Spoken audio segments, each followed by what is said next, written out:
Después una por cuantos segundos el sirena del City Hall, enseguida se evacua el mga empleado pa afuera del edificio. Cuantos cercanos a Agencia del Gobierno, mayoría local alina Petit Barracks, y evacua también pa afuera del diila cada cual edificio. Este como parte del earthquake drill que conduce en antes aga, que encabeza el Oficina de Defensa Civil, FIVOX y otros agencia.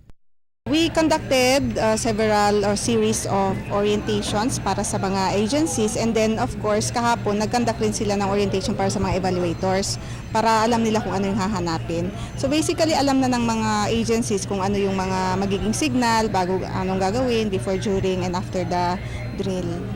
Base na assessment ni Engineer Alan Labayog del FIVOX, successful el conducta del earthquake drill, aunque hindi todo agencia ella puede uwi con el alarma desde el City Hall. Según con Labayog, el scenario un simple evacuation procedure lang, por eso de aquelang de fronto y de simple el earthquake drill. Tara itera si Labayog que hindi libraw el City Hall y maga agencias na Petit Barracks na maga kalamidad como el temblor y tsunami. Successful yaton earthquake drill kasi in the first place el scenario yaton hindi poco alto. El scenario yaton is a simple evacuation procedure lang.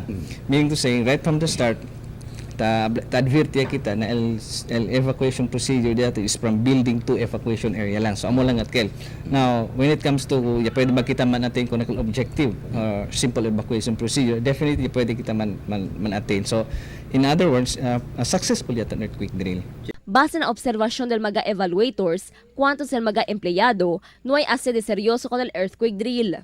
Hindi también según todo oficina, ella puede identificar con la lugar de evacuación durante la emergencia. Por eso ta suhiri el FIVOX y OCD para el creación de disaster plan a cada oficina y agencias de gobierno.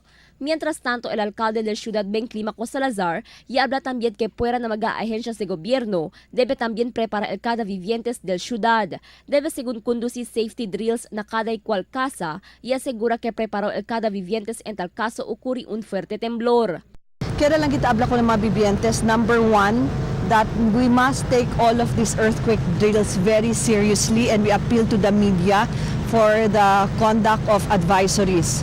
Number two, ensure that we have protective gears at home to protect our head and go out in open spaces. And number three, we have to coordinate with our barangay officials, particularly those that are staying near the sea.